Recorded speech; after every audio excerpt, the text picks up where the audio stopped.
అందరికీ నమస్కారం. నా పేరు Archana. Welcome to mysterious stories. ఈరోజు కథ నువ్వే నా శ్వాస. సీతని వెనక నుండి హత్తుకుంటూ హౌ ఈజ్ ఇట్ అన్నాడు చెవిలో. అతని వెచ్చడి శ్వాస సున్నితమైన ప్లేస్లో తగులుతుంటే పరవశంతో కళ్ళు మూసుకుంటూ అతని వైపుకు తిరిగి గట్టిగా హత్తుకొని తెలియకుండానే కన్నీళ్లు చెంపల మీదకి జారి అతని షర్టుని తడిపేస్తున్నాయి. ఆమె వెక్కిళ్ళ సౌండ్ వినిపిస్తుంటే ఆమెను దూరం జరిపి సీత కళ్ళలోకి చూశాడు. కళ్ళు నీటి కుండలుగా కనిపిస్తుంటే ఏమైందని కంగారుగా అడిగాడు. అసలు నీకు ఏమైంది సీత? ఎందుకు ఊరికే ఏడుస్తున్నావు? నీ ఫేస్లో సంతోషం కన్నా బాధ ఎక్కువ కనిపిస్తోంది. నాకెందుకో తేడాగా అనిపిస్తోంది. ఏం జరిగిందో చెప్పు బేబీ అని లాలనగా ఆమె చెంపపై చేపెట్టి అడుగుతుంటే కళ్ళు తుడుచుకొని ఏం లేదండి, మీ ప్రేమని నా మనసు తట్టుకోలేకపోతోంది. ఇంత ప్రేమని నేను ఎక్స్పెక్ట్ చేయలేదు. కాస్త మీ కాళ్ళ దగ్గర చోటిస్తే చాలు అనుకున్నాను. కానీ మీరు నన్ను గుండెల్లో పెట్టుకుని చూసుకుంటున్నారు. అంత ప్రేమని నా గుండె తీసుకోలేకపోతోంది. అందుకే ఈ కన్నీళ్ళు. మిమ్మల్ని దూరం నుండైనా చూసి సంతోషపడే అల్ప సంతోషిని. అలాంటిది ఇంత ప్రేమని నాకు అందిస్తుంటే నా మనసు ఉక్కిరి బిక్కిరవుతోంది అని చెబుతున్న తనని అనుమానంగా చూస్తూ నిజంగా అంతేనా అని అడిగాడు. అంతే అంటూ తలూపింది. ఇంకా ఏమైనా నా దగ్గర దాస్తున్నావా? ఇంకేముంటుందండి, ఏం లేదు. ఏదేమైనా ఎన్ని అవాంతరాలు అడ్డొచ్చినా నువ్వు మాత్రం నాకు దూరమైతే నేను తట్టుకోలేను సీత. నిజం చెప్పాలంటే ఈ ప్రాణం పోయినా ఆశ్చర్యపోవాల్సింది లేదు అనగానే ఒక్కసారిగా కళ్ళల్లో నీళ్లు చేరి అతని మెడ చుట్టూ చేతులు వేసి అతనికి కరుచుకుపోయి ఆమె గుండెల్లో ఉన్న బాధ అతని కౌగిట్లో వదిలేస్తుంటే సీత వెన్ను నిమురుతూ ఏయ్ మెంటల్, ఎందుకు ఏడుస్తున్నావే? నేను ఏదో ఊరికే అన్నాను. నన్ను వదిలి నువ్వెక్కడికెళ్తావు? నువ్వెళ్ళినా నేను వెళ్ళనిస్తాననుకున్నావా అంటూ ఆమెను ముందుకు తెచ్చుకొని ఆమె కన్నీటిని తుడుస్తూ చెబుతాడు. సీత అతని మాటలకి చిన్నగా నవ్వింది. సరే కానీ నచ్చిందా ఈ ప్లేస్ అనగానే నా ఫేస్ మీకు చెప్పట్లేదా నేను ఎంత సంతోషంగా ఉన్నానో? నిజంగా చాలా అందంగా ఉంది, మాటల్లో చెప్పలేనంత అంటున్న ఆమెని పూల పాన్పుపై కూర్చోబెట్టి ధీర్ కింద కూర్చుంటూ ఆమె పాదాన్ని చేతిలోకి తీసుకుంటుండగా గబుక్కున వెనక్కి లాక్కొని ఏంటి మీరు నా కాళ్ళని ముట్టుకుంటున్నారు? ముందు కింద నుండి లేవండి. పట్టుకుంటే ఏంటి బంగారం, మాకు ఛాన్స్ దొరికేది ఇప్పుడే కదా అంటూ కన్ను కొట్టాడు. అతని మాటలకి ముడుచుకుపోతూ సరే గాని ముందు పైకి లేవండి. భార్య కాళ్ళు భర్త పట్టుకోకూడదు. నాకే పాపం తగులుతుంది. ఎవరు చెప్పారు పాపం తగులుతుందని? భార్య ఇంట్లో అందరి అవసరాలు తీర్చొచ్చు గాని తన కాళ్ళు పట్టుకుంటే తప్పేంటి? ప్లీజ్ అండి, చెబితే వినండి. నో, నేను వినను అంటూ అతని పాకెట్ నుండి బాక్స్ తీసి సీత తెల్లటి పాదాన్ని ఒడిలో పెట్టుకుంటుంటే ప్లీజ్ అండి అంటూ ఇబ్బంది పడుతూ అంది. సీత మాట్లాడకు అంటూ అతని నోటి మీద వేలు పెట్టి చూపించాడు. ఇక సైలెంట్గా అతను ఏం చేస్తున్నాడో చూస్తూ కూర్చుంది. తీసిన బాక్స్ ఓపెన్ చేసి బాక్స్లో నుండి 3 మువ్వలు ముద్దుగా ఉన్న అందమైన డిజైన్తో మెట్టెలు చూడగానే ఆమె కళ్ళల్లో మెరుపు వచ్చి చేరింది. అస్సలు ఎక్స్పెక్ట్ చేయలేదు సీత. వాటిని చేతిలోకి తీసుకొని తెల్లటి పాదానికి ముత్యాల్లా ఉన్న వేళ్ళకి బొటన వేలు పక్కన వేలుని అతని మునివేళ్లతో పట్టుకుంటూ చేతిలో ఉన్న మెట్టె తొడగగానే ఆనందం ఎక్కువయ్యి కళ్ళల్లో నుండి నీటి బొట్లు అతని చేతి మీద పడుతుంటే తలెత్తి సీతని చూశాడు.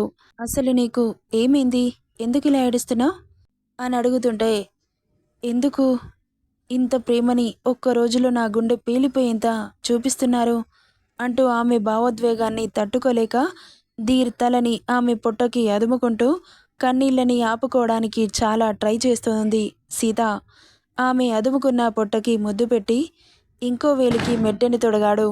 అప్పటి వరకు బోసిగా ఉన్న ఆమె పాదాలు మెట్టెలు పెట్టగానే నిండుగా కనిపించడంతో అతని అరిచేతుల్లోకి తీసుకొని పాదాలకి ముద్దు పెట్టాడు. అప్పటికే సీత అతని చేతిలో ఉన్న పాదాలకి ఇబ్బంది పడుతుంటే అతని పెదవులు తాకగానే ఒళ్ళు పరవశించిన టక్కున వెనక్కి లాక్కొని అతని ముందు మోకాళ్ళపై కూర్చొని ధీర్ని అమాంతం హత్తుకుంది. ఇద్దరి మధ్య గాలి కూడా చొరబడలేనంత పూర్తిగా అతుక్కుపోయింది.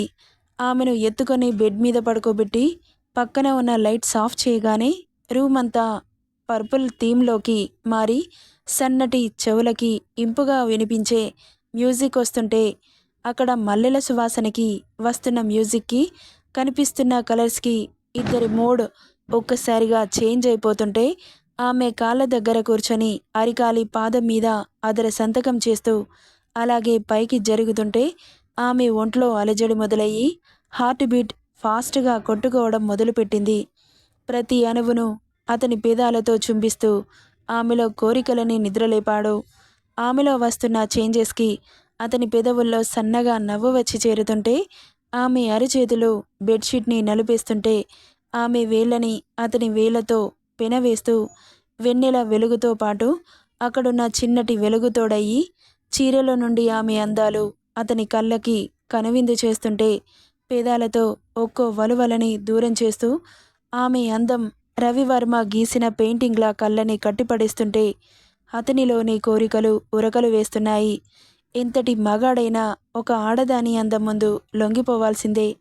మునుపెన్నడూ చేయని ఎక్స్పీరియన్స్ అతనికి కొత్తగా కనువింపుగా అనిపిస్తుంటే లోయలో నుండి ఎత్తులని కొలుస్తూ ఉంటే అతని వేళ్ళని మరింత గట్టిగా పెనవేస్తూ ఇద్దరిలో తాపం అమాంతం పెంచేసి ఆమె ఎదుపైన పంటి గుర్తులు వదులుతుంటే ఆమె నోటి వెంట ఆహ్ అన్న నిట్టూర్పులు అతను చేసే మాయకి ఆమెలో మొదలైన కోరికలకి ఆమె బిగువులు మరింత అందంగా మారి అతని కళ్ళని అలాగే నిలిచిపోయేలా చేస్తుంటే క్షణం కూడా ఆగలేకుండా అతని వీపు మీద చేతులు వేసి మరింత అతన్ని ఆమెకి అదుముకుంది.